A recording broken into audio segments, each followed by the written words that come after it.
Friends, வணக்கம் நேர்களே. ப்ரூனிஸ் டெல்கஸ் அப்படின்னு சொல்லக்கூடிய பாதாம் மரத்தை பற்றி இன்றைக்கி தெரிஞ்சுக்கலாம். ஒரு டயட்டரி வேல்யூ, நல்ல ஒரு வேல்யூஸ் இருக்கிற ஒரு பாதாம் வந்து நம்ம வந்து தெரியும், ட்ரை ஃப்ரூட்டு.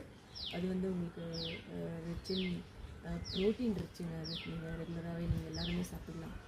நிறைய விட்டமின்ஸ், மினரல்ஸ் எல்லாமே வந்து ரிச்சாக இருக்குது. ரெகுலராகவே அது ஒரு ஃபுட் மாதிரி நம்ம வந்து 4-5 பாதாம் பருப்புகள் நைட்டில் நம்ம ஊற வச்சு காலையில் அந்த தோல் எடுத்துகிட்டு நம்ம சாப்பிட்றோம். வந்து நம்ம உடம்புக்கு தேவையான உங்களுக்கு அந்த ஸ்டாமினா, உங்களுக்கு அந்த ஹெல்த்து, அந்த சப்ளிமெண்ட்ஸு, எனர்ஜி எல்லாமே உங்களுக்கு கொடுக்கும். ஸோ பூஸ்டிங் ட்ரிங்க்ஸில் வந்து இது வந்து ஒரு மெயின் இன்க்ரீடியண்ட்டாக வந்து ஆட் பண்ணுறாங்க, ப்ரொடக்ஷனில் வைக்கிறாங்க. இது இந்த மரங்கள் இருக்கிற இடத்துல வந்து உங்களுக்கு வந்து மண்ணரிப்பு வந்து தடுக்குது. சாயில் எரோஷனுக்கு வந்து இது ரொம்ப ஒரு நல்ல தடுக்குது அப்படின்னு சொல்லி உங்களுக்கு வந்து இந்த மரங்களை வந்து வீடுகளிலே வளர்க்குறாங்க.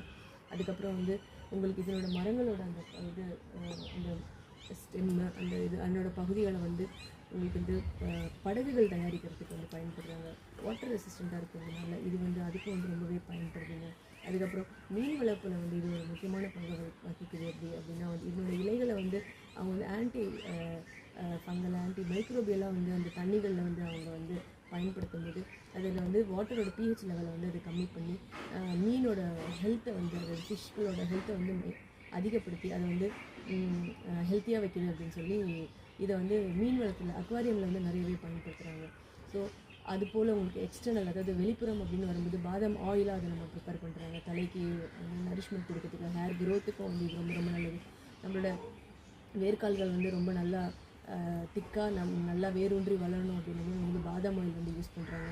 வெளியில் வந்து உங்களுக்கு முகத்துக்கு, உங்களுக்கு ஸ்கின்னுக்குமே வந்து அது வந்து நிறையவே பயன்படுத்துகிறாங்க. உங்களுக்கு எக்ஸ்டர்னலாக உங்களுக்கு அது இப்போ நம்ம குளிக்கும்போது நமக்கு உடம்புல இருக்கிற அந்த அந்த கழிவுகள்லாம் வந்து உங்களுக்கு இது பண்ணிட்டு உங்களுக்கு அந்த நேச்சுரல் க்ளோ உங்களுக்கு கிடைக்குது. ஸோ இவ்வளோ விஷயங்கள் இருக்கிற பாதாம் மரங்கள் நம்ம பார்ப்போம். முடிந்தளவுக்கு வீடுகளில் வளர்க்க முடியுமா பாருங்கள். இதெல்லாமே வந்து மேக்ஸிமம் வீடுகளில் வளர்க்குற ஒரு மரம் தான். மற்றும் நல்ல பதிவில் உங்களை சந்திக்கலாம். அதனால நன்றி, வணக்கம்.